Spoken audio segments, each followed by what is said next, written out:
So I'm going to have to redraw the whole thing. I have the problem that I've sketched out this picture, and I don't really like the way that it's flowing. This head is within the shadow and the outline of the rest of the body, and so like if this is all dark, the head disappears. Right now I'm just talking about this line right here, this silhouette. Right now, the way I've sketched it out, the head has absolutely no identity for the rest of the body. But I want the head to be visible from a silhouette point of view. So this time I'm going to start with the head.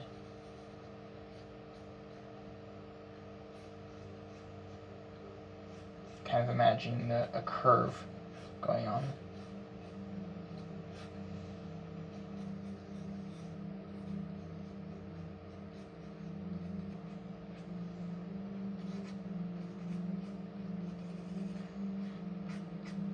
Now it helps, I'm kind of winging this, you know, because when I grew up I had a lot of cats on me, in my house. So I've kind of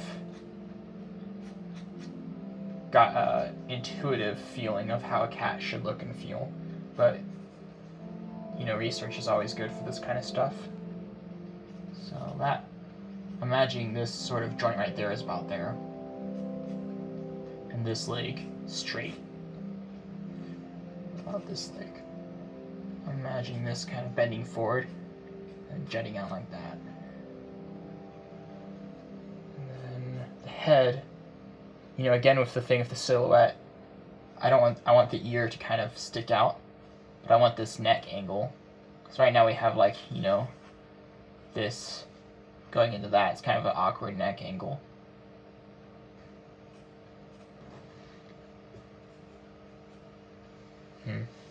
That's actually realistically where the ears would be pointing. Because the cat's ear, you know, if you don't know, say this is the cat's skull right here.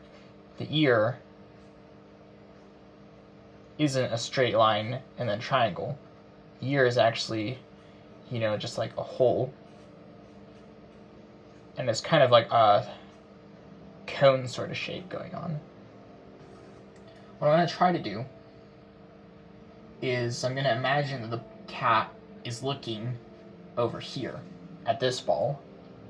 So if the cat was looking there, its neck would be arched lower. There'd be kind of a rumple of the skin there. So actually probably this shoulder right here is quite important. In fact, yeah, actually this arm, this foot would be like right back here. Because like the cat would see something of interest and kind of pop its arm back to swivel its head better. Then here, looking at this, I can then hopefully get a more recognizable cat ear shape while still keeping the anatomy correct.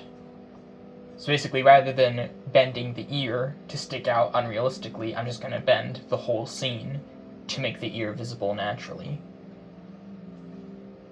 So right now I have sort of a confusing shape. Here you're not really sure what's going where. So I'm going to do to help clarify that. Now that I know that this foot is over here instead of over there, I'm going to move this foot back a bit.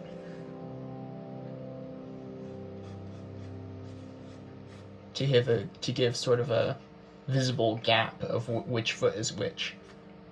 One thing that I always notice about cats that isn't really captured in most drawings by other people is that the cat's back has sort of a big rump on the butt. So that's something I want to kind of push in this picture, just because that's something I noticed about cats when I own cats. Just kind of naturally feeling what kind of curve seems right to me. That leg, I'm not sure what to do with this leg, because if I stick it out here, it kind of becomes visually equivalent to that. Like this doesn't look like a front leg anymore, it looks like a back leg almost. And then as far as this tail, I've kind of go towards this direction a bit.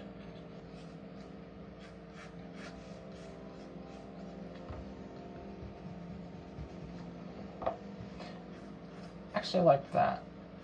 Yeah, because what's happening here is this tail is kind of curving. And what that's doing is it's visually echoing the curvature of this cat here, because this cat was going straight, but then something catches its attention and the whole body turns this way. And so what the cat's tail naturally does is that the cat's tail would naturally sort of echo what's going on in the front of the cat. It basically shows you that this tail thinks the same way that this cat's body does. So that's why I like that move. Now, actually, I was lying. I just like the way it looks. So I'm gonna. Now my problem now is that this looks like it's kind of in two-dimensional space. What it looks like is it looks like a sculpture sticking straight up with a real cat standing in front of it. What I want it to look like is I want it to look like an actual thing in 3D space. Control X the whole thing. Kind of liking that. Or one of these. That's the trouble with my sketches. Now I'm lost on this leg here. Still don't know what to do. I might just fudge it and just not even show the foot. Just say, well, you know, for all we know, the foot's behind the body. But that's, like, nobody will actually even notice looking at the picture for the first time. But I'll notice. I'll know that the only reason the foot is behind there is because I didn't want to bother with the actual anatomy. I know with the picture I want to draw, I would want this hip a bit further out. That sketch didn't do anything because it's so muddy, but it meant something to me. And I'd want the foot somewhere here. That almost doesn't even look like a foot. I'm noticing something here, and that is that this foot, if you follow this line all the way up, it lines up here, and then turns an angle, and keeps going all the way to the tail. So you have a continuous line all the way here. And that's actually good. But here I'm noticing that there's a second continuous line, all the way from here to that foot, back to the hip. And I'm questioning whether or not I want that line to be there. I'm thinking it might actually just be more distracting having that line there. Yeah, that's not really an anatomical line, that's just an accidental, what's the word? That's a tangent. Because there's very much a real physical curvature here, that this cat's body naturally forms cohesive shapes like that. This right here, this is not an actual natural formation. That is just me accidentally putting stuff together. And so what happens is that on a visual level, your mind actually conceives of it as not looking like a cat anymore. And this happens in real photos too. Like if you have a real photograph, sometimes there'll be a line that leads somewhere that makes your eye think of things that aren't actually there.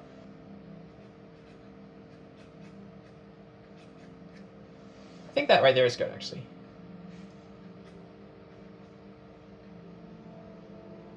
Yeah, and then and I think the other foot would actually be behind the body here.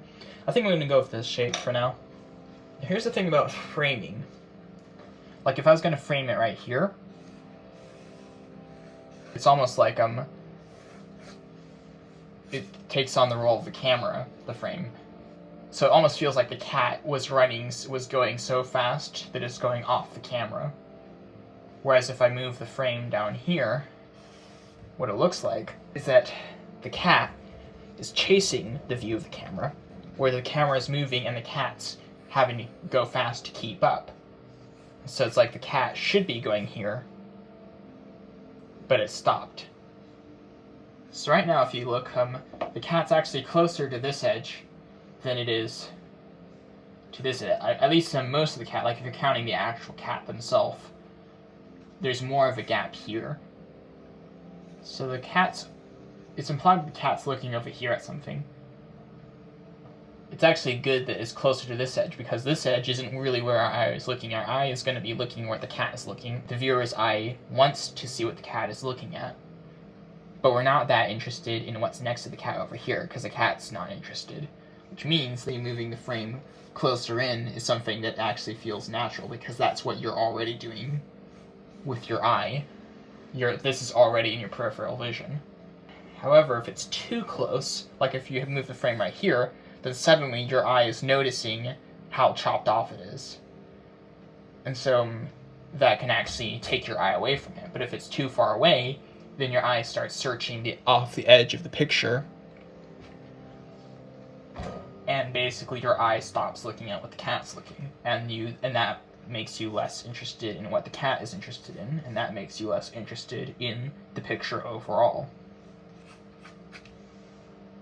But I want to give this actually more space, like to kind of really show that that over here in this direction is what the cat's interested in. Because even if you don't notice it, if you're subconsciously interested in what the cat's interested in, then that sort of makes you more invested in the piece overall.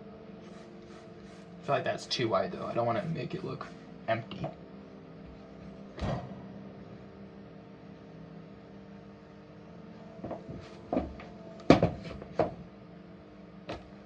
I think that's something I can start with.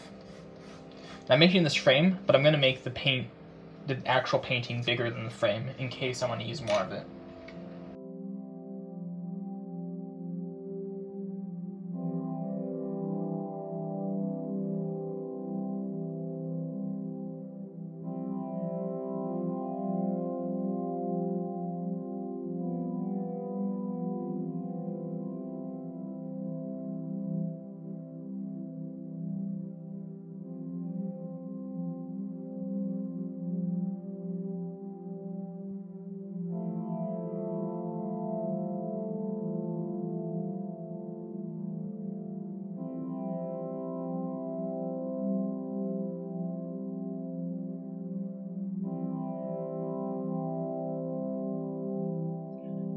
Just to give it some sort of sense of depth. Like it isn't all just one flat color. As you can see, there's a slight color shift between this blue and this blue. So this blue is pretty much the same blue that it was from the very beginning, from the first layer put on, whereas this blue, as it goes out, there's more and more layers going on. And this is intentional. What this does is it creates a feeling of focus around the cat, especially starting here. The sense of shifting color to a slightly more pure version of the color creates a feeling of focus, and it almost sort of echoes the sight line of what the cat is. And so what we got right here is a different color that sort of focuses your attention. And I'm going to put the cat's center of focus right here. This is what the cat's looking at, right at the crux of this sort of shifting color.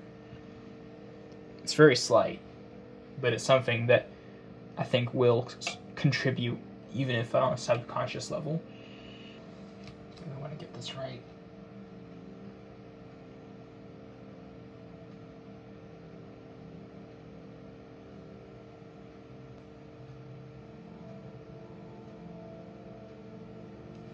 Yeah, it's more like the shape on the photo.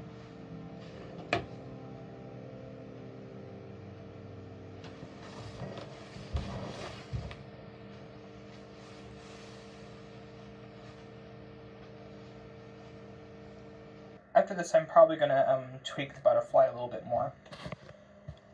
But yeah, that's just my basic process for making simple paintings.